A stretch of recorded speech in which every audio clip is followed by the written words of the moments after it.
Alrighty everyone, welcome back. It is now January 17th of 2025, and given that the Meghan Markle situation is still worsening over at Netflix between its CEO Greg Peters as well as the various board of directors there, we know that there's a lot of drama happening between Meghan Markle and also the overall production hell happening over at With Love Meghan for Netflix. Now, what's interesting about all of this is that we already know that it's a marketing disaster since the trailer debuted some time ago.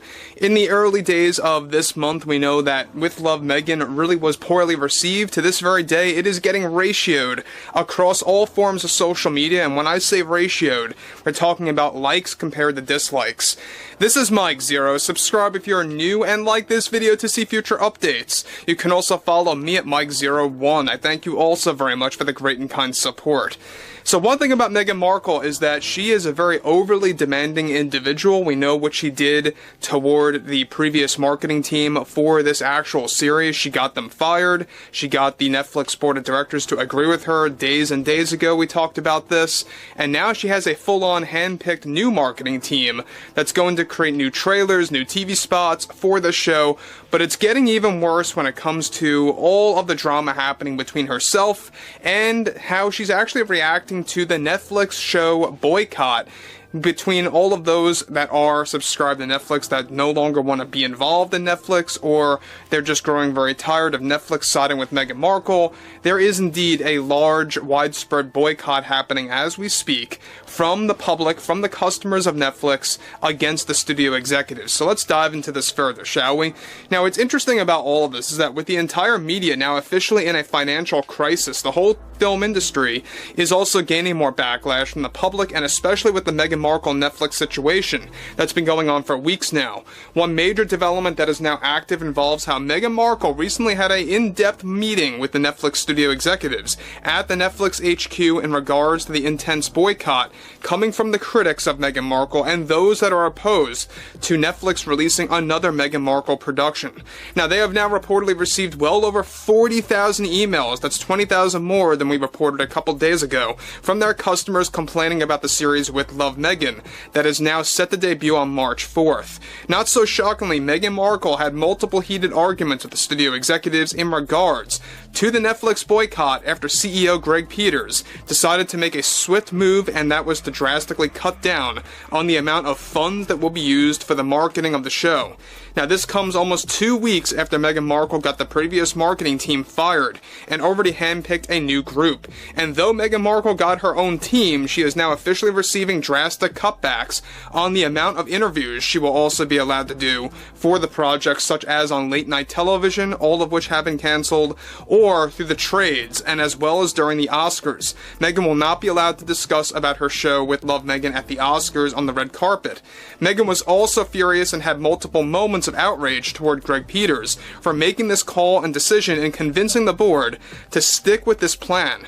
More and more board members are now beginning to side with Greg over Meghan. However, the majority are still with Meghan Markle, unfortunately. Now, not only did Greg Peters slash Meghan's interviews by roughly, get this, 70%, but also Meghan Markle was reportedly demanding reshoots for the first 2 episodes of the series, and here's why, to be done in February. Greg Peters refused since it could, of course, cost millions of dollars, and the board also agreed and put Meghan Markle to the wayside.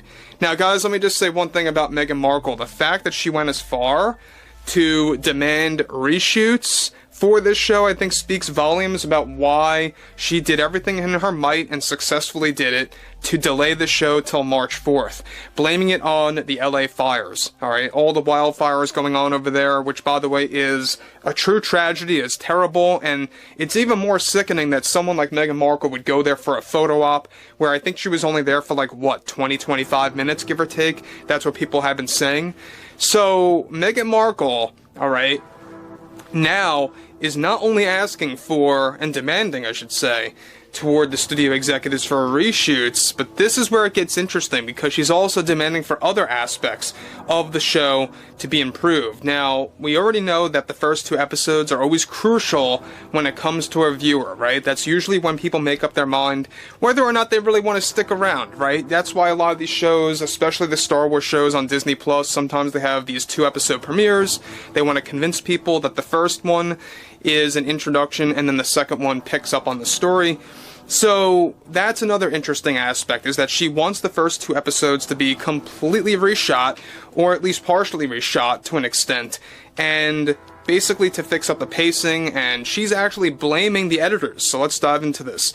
She is reportedly very emotional and saddened over the supposed fact by Meghan that the editing team used some of her worst takes in the first 2 episodes of the show, and is now desperately demanding reshoots regardless of the board's decision.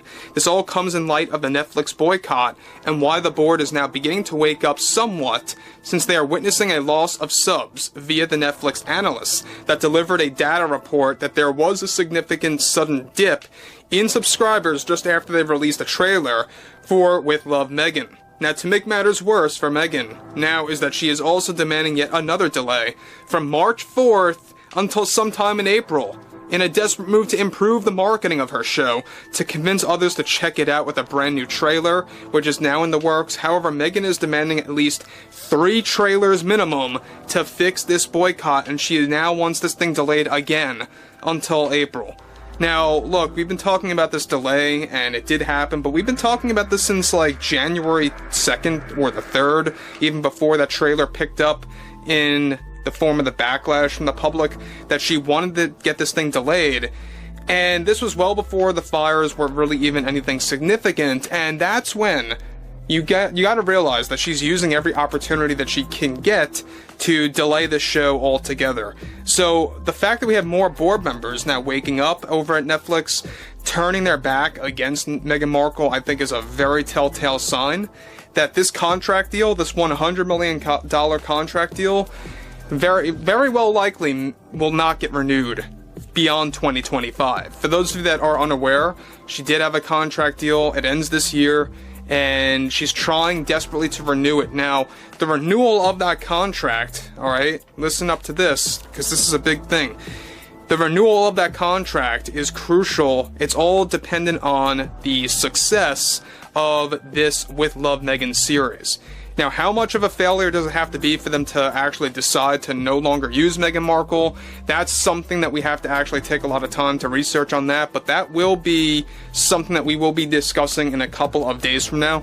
But interestingly enough, we know that Meghan Markle is going to continue to demand the Netflix studio executives making all these different ultimatums, and this is exactly why she pressured Netflix to delay this thing until March 4th. The fact that she brought in the LA fires into the mix to kind of use it as a sentimental piece to kind of convince them to do so, that's reportedly exactly what happened. Now, again, this show, which also stars Mindy Kaling, who isn't, you know, the most lovable actress out there by the public. I mean, she does have a lot of critics also, as well. That's another thing. We know that she's trying to convince Mindy Kaling to also no longer work with Warner Brothers after her feud with them, and after her problems with the studio execs over there. That's another thing, but I would like to hear what everyone has to say about this boycott below in the comments, and her reaction to it all. And if you guys did enjoy the content for today, make sure to drop a thumbs up on this video to support the channel, and I will catch you guys later.